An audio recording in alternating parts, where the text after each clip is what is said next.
Alors, je suis avec le colonel Jörg Schöttli. Bonjour. Enchanté, bonjour. Enchanté aussi. Donc, vous avez mené une carrière d'officier dans l'infanterie. Vous avez débuté en quelle année? J'ai commencé en 1981 à Savatan, sur le Rocher, comme fusilier de montagne. Donc, Savatan, effectivement, qui était militaire encore à cette époque.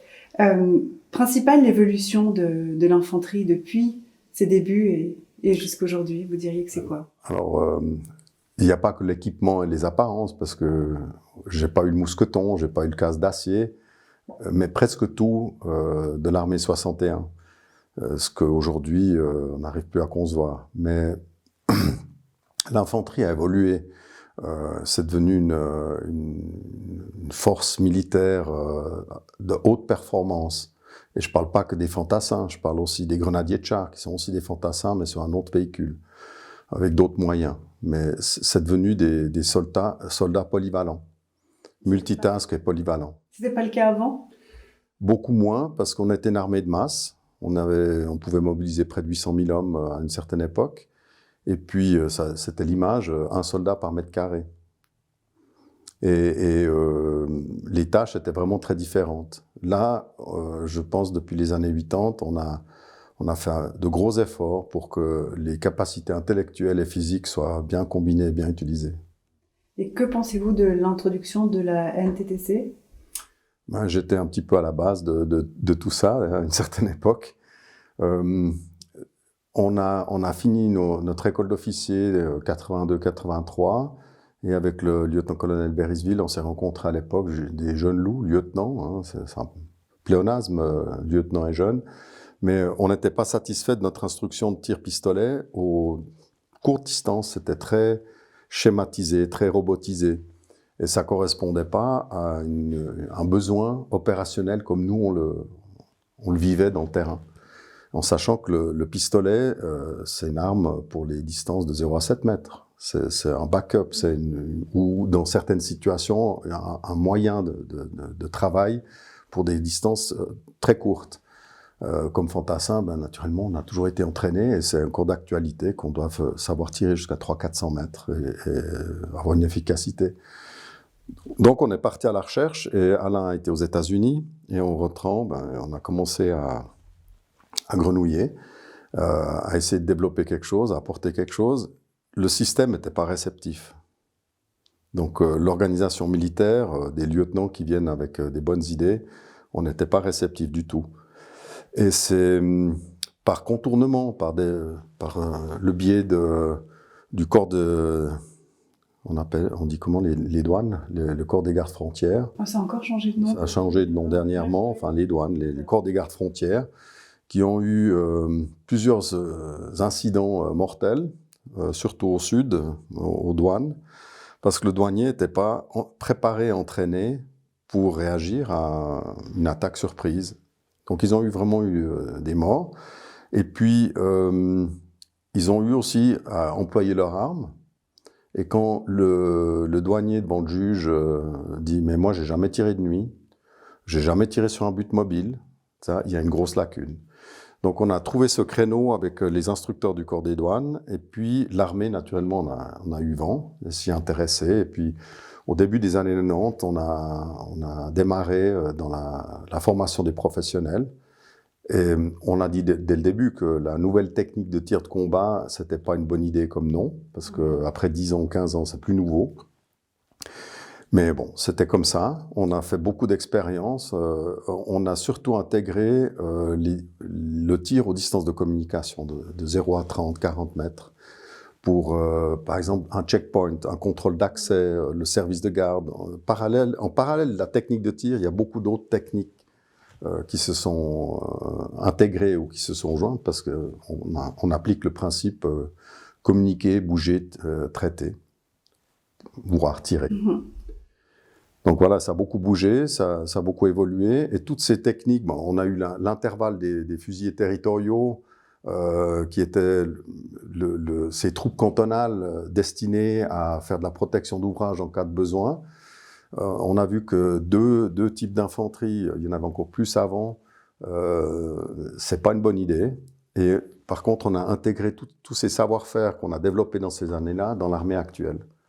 Donc les moyens de contrainte, l'application de la proportionnalité, qui démarre par le halte ou tir, du présence du soldat jusqu'à l'emploi du char léopard, qui est un peu plus ultimatif.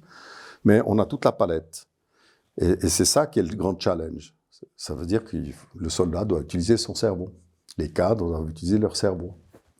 Et ça, c'était un petit peu le changement d'approche des années 60-70, une armée de masse à une armée avec des savoir-faire pointus.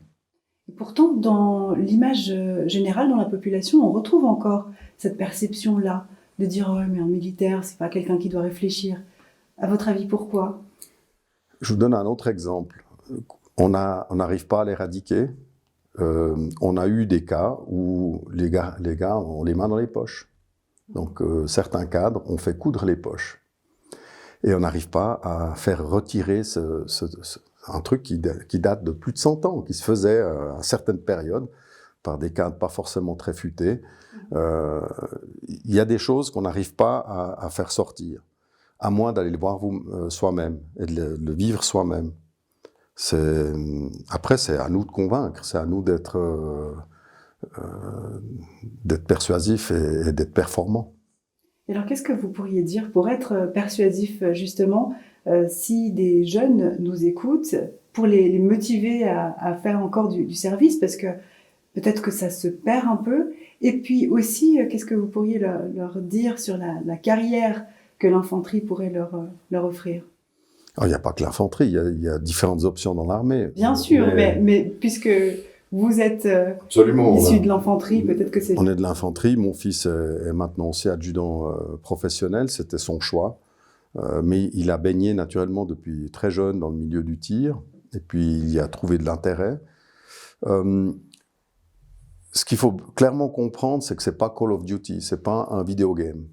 Parce que le gamin de 10-12 ans qui joue à Call of Duty, il se rend pas compte que le soldat, lui, il a 30 kilos effectivement, entre le gilet pare-balles et ses équipements sur lui. Donc on doit avoir des capacités physiques, mentales, qui sont pas correspondantes aux jeux vidéo.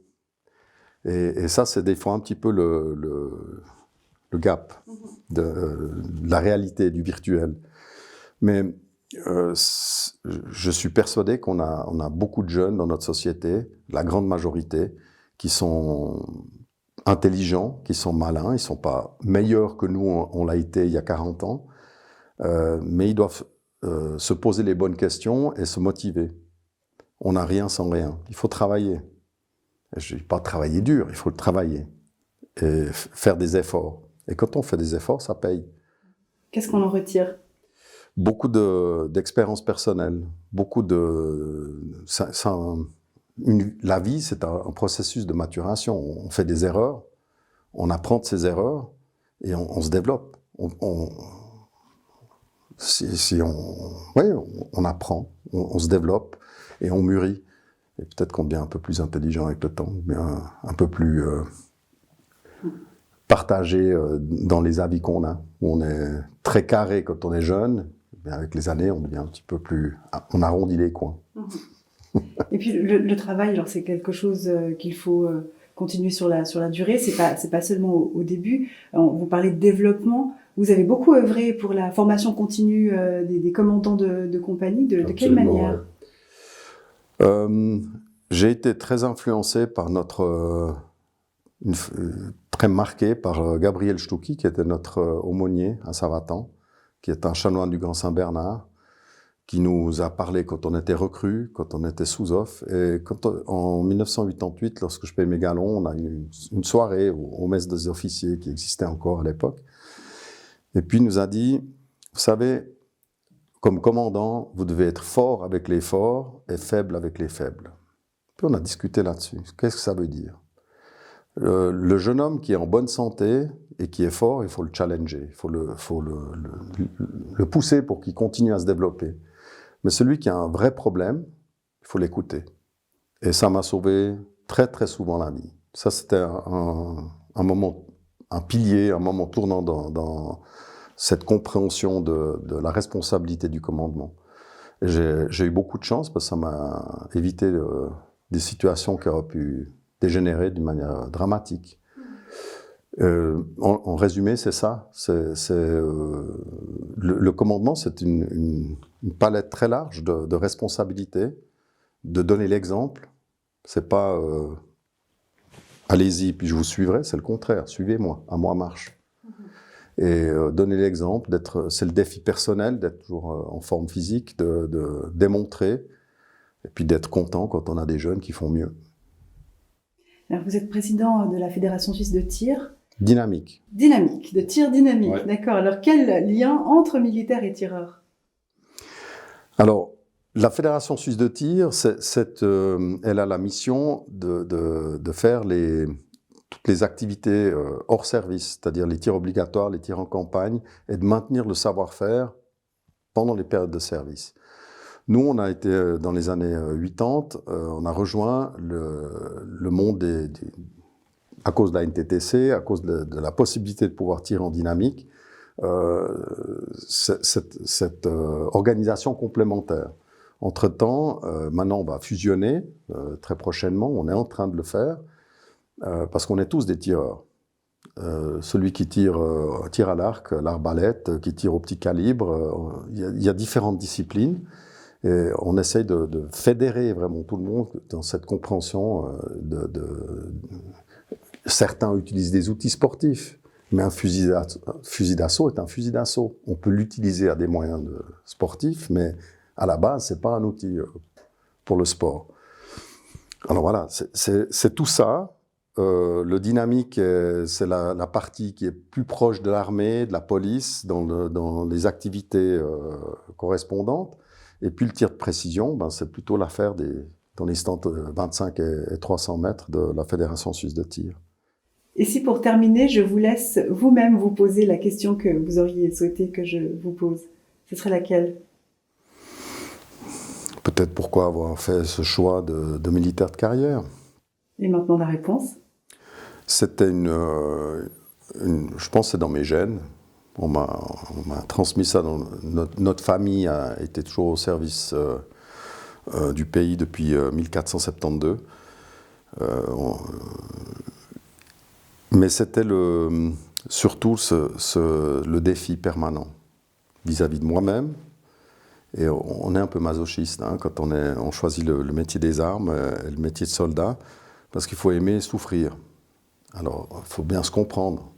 Mais d'être dehors par moins 20, sous la pluie, de marcher des centaines de kilomètres à travers les montagnes, il y a des moments où vous devez serrer les dents, vous devez retrouver la motivation. Et puis dans le travail, quand vous êtes confronté à des situations de 60, 70, 80 heures de travail, de présence, de travail dans les écoles de recrues, il faut trouver la motivation. Mais c'est le défi, vis-à-vis de moi-même, vis-à-vis de cette activité honorable qui est de servir. Mais qu'est-ce que ça a amené à l'homme que vous êtes aujourd'hui? Je pense beaucoup de sérénité, beaucoup de calme. Ça fait 1 année que je suis en pré-retraite. Je suis très actif, je continue, mais j'ai trouvé beaucoup de calme. Bien, merci beaucoup, colonel Châtelier, pour ce moment d'échange. Je t'en prie, merci.